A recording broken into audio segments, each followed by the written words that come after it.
वो रामानंदी श्री वैष्णव के लाल श्री का स्वरूप है हमारा, अर्थात जिसका नाम है ऊर्ध्वपुंड। सामान्य रूप से अगर सद्ग्रंथों को पढ़ेंगे तो लिखा जाता है कि ऊर्ध्वपुंडस्तु विप्राणाम त्रिपुंडस्तु क्षत्रियः अर्धचंद्रस्तु वैश्येषु पूर्णचंद्रस्तु वैपादजा।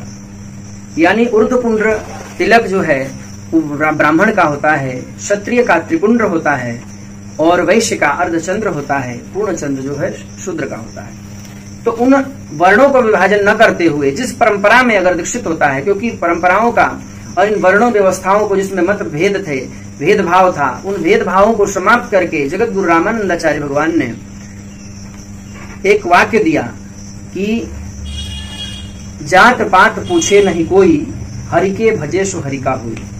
हरि को भजे सो हरि का हुई, जात पात पूछे नहीं कोई। जो भगवान का भजन करेगा, जो ईश्वर की आराधना करेगा, वही ईश्वर का हो जाएगा। इसलिए जिस प्रकार से हम भगवान को प्रसाद अर्पण करते हैं तो भगवान को प्रसाद तभी अर्पण माना जाता है, भगवान उसको तभी स्वीकार करते हैं जब उस विष्णु भगवान के प्रसाद में तुलसी पत्र डालते हैं, शिव के प्रसाद में बिल्व पत्र डालते हैं, गणेश जी के प्रसाद में दुर्वांकुर डालते हैं, पुष्प इत्यादि देवी प्रसाद में डालते हैं, तो वो भगवान को अर्पण हो जाता है। जिस प्रकार से वैष्णव प्रसाद तभी बनता है जब उसमें तुलसी पत्र डालते हैं, ठीक इसी प्रकार से हम भी भगवान के प्रसाद स्वरूप ही है। जैसे जब हमारा संस्कार होता है, पंच संस्कार होते हैं, दीक्षा संस्कार होता है, संस्कार में गुरु महाराज मंत्र दीक्षा देते हैं।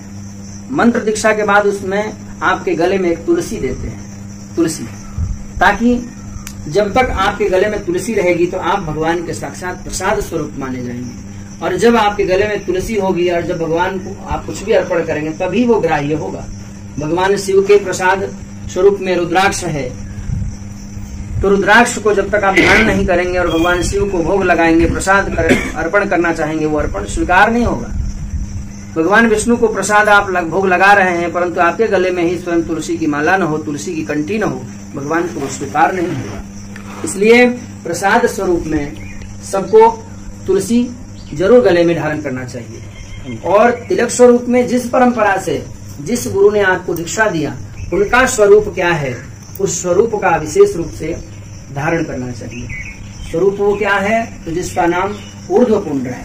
ऊर्ध्वपुंड में बीच में रामरज, साइड में रामरज लगाते हैं और बीच में श्री लाल श्री लगाते हैं, जिसको खड़ा ऊर्ध्व की तरफ ऊपर की तरफ होता है, इसलिए उसका नाम है ऊर्ध्वपुंड।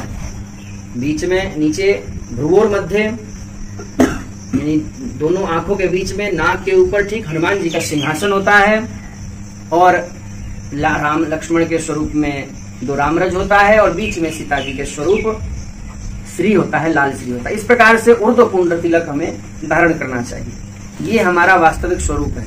कल से ये नहीं कि हम भूल गए, हमें पता ही नहीं कि क्या। इसलिए दिन रात भगवान गुरु के तस्वीर स्वरूप का ध्यान भी करना चाहिए, क्योंकि लिखा भी है कि ध्यान मूलम गुरोर मूर्ति। ध्यान का मूल क्या है, गुरुदेव भगवान का मूर्ति है, उनका स्वरूप है। तो स्वरूप वही धारण करना चाहिए, चाहे आपको मस्तक पर धारण करना हो या हृदय में धारण करना हो, तो वो धारण करने का विषय जो है वो धर्म है। और धर्म के प्रतिमूर्ति साक्षात अगर कोई माना जाता है तो वो गुरु तत्व ही माना जाता है। तो वो गुरु तत्व का स्वरूप का ही ध्यान किया जाता है। इसीलिए मंत्र में लिखा है कि ध्यान मूलम गुरुर मूर्ति, पूजा मूलम गुरुर पदम, मंत्र मूलम गुरुर वाक्यम। मंत्र का जो मूल है, गुरुदेव ने जो कहा वही मंत्र का मूल है, उसी का पालन करना चाहिए। और मोक्ष मूलम गुरु कृपा, और मोक्ष का मूल है गुरु की कृपा। तो ये सारी चीजें हमें हमेशा ध्यान रखना चाहिए कि हमें किस स्वरूप में रहना है। तो जो गुरु का स्वरूप है उसी स्वरूप में रहना चाहिए। हमारे वैदिक सनातन धर्म के अनुसार कुछ चीजें हमें जीवन में याद रखना चाहिए, जैसे कि स्वरूप हमने बताया अभी। स्वरूप के साथ साथ में हमें गले में कंठी तुलसी का बताया, तुलसी या रुद्राक्ष जो परंपरा से दीक्षित हो उस परंपरा का धारण किया। जैसे मान लीजिए कोई वैष्णव मत को मानता है तो ऊर्ध्वपुंड लगा लिए, घोड़ी लगाए, श्री लगाए, बिंदी लगाए, तरह तरह के परंपरा के अनुसार स्वरूप बना लेते हैं। उसके बाद हम अगर शैव मत में जाते हैं, संन्यास दीक्षा लेते हैं, तो संन्यास में त्रिपुंड लगाते हैं, आड़ा तिलक लगाएंगे, तो वो शिव स्वरूप हो जाता है।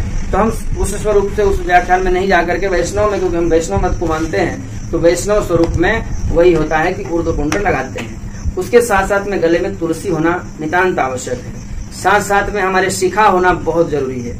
जब तक हमारा दम रहेगा तब तक हमारा टेक रहेगा, ये हमारा सिद्धांत होना चाहिए। ये शिखा जो है, जब तक हमारा दम रहेगा, यानी जब तक श्वास रहेगा, जब तक प्राण रहेगा, तब तक ये शिखा हमारे सिर पर होनी चाहिए। लोग कहते हैं कि शिखा हमारा नाई काट देता है साहब। अरे कैसे काट सकता है? कैसे काट सकता है? क्योंकि जब इसका प्रण ही हो गया कि जब तक दम रहेगा तब तक इसको कटने नहीं देंगे, इसके मतलब आप मृत शरीर है, मरने के बाद ही कटेगा वो। तो फिर कैसे काट सकता है कोई? इसलिए तरह तरह के हम डिजाइन बनवा लेते हैं, तरह तरह के खत कटवा लेते हैं, जैसा जैसा कहते हैं वैसे वैसे कटिंग करता है ना, वो तो आपका एक अनुचर है और वो आपको जैसे जैसे कहेंगे वैसे वैसे काटेगा। तो आप जो है शिखा को कभी जीवन में शिखा से वंचित न रहे, कटने न जाए। उसके बाद सूत्र यज्ञोपवीत का, चाहे हम किसी वर्ण में है, किसी व्यवस्था में हो, यज्ञोपवीत का धारण जरूर करें, क्योंकि हम वैष्णव मत को मानते हैं। वही बात आ जाती है कि कोई कहता है कि पंडित ही तो यज्ञोपवीत धारण करते हैं, ब्राह्मण ही तो यज्ञोपवीत धारण करेंगे। ऐसा कुछ नहीं है। अगर आपने उस परंपरा का निर्वहन किया कि जात पात पूछे नहीं कोई, हरिका भजे स्वरिका हुई, उस परिस्थिति में अपने बच्चों को संस्कार दीजिए कि हमें मंत्र का ध्यान रखें, दीक्षा में जो मंत्र मिला उस मंत्र का नित्य निधिध्यासन करें, जप करें, शिखा को धारण करें, स्वरूप को धारण करें, गले में कंठी को धारण करें और कंधे पर यज्ञोपवीत का धारण करें। इतने पंच संस्कार अगर जिसके पास हैं, उपन संस्कार जिसके पास है, उसको कोई धर्म से विमुख नहीं कर सकता है। क्योंकि इसके पीछे का कई रीजन है। अगर तिलक स्वरूप लगाए हैं, हम यज्ञोपवीत धारण किए हैं, गले में माला है, बड़ी सी शिखा है और किसी ऐसे जगह पर खड़े हो जाएं जहां पाप की श्रेणी में वो जगह आता है, तो ये हमारा शिखा, हमारा ये स्वरूप, हमारा ये वेशभूषा, हमारा लिविंग ऑफ स्टैंडर्ड जिसको कहते हैं, वो हमें उन कर्म करने से, उन गलत कर्म करने से ये भी रोकेगा हमें।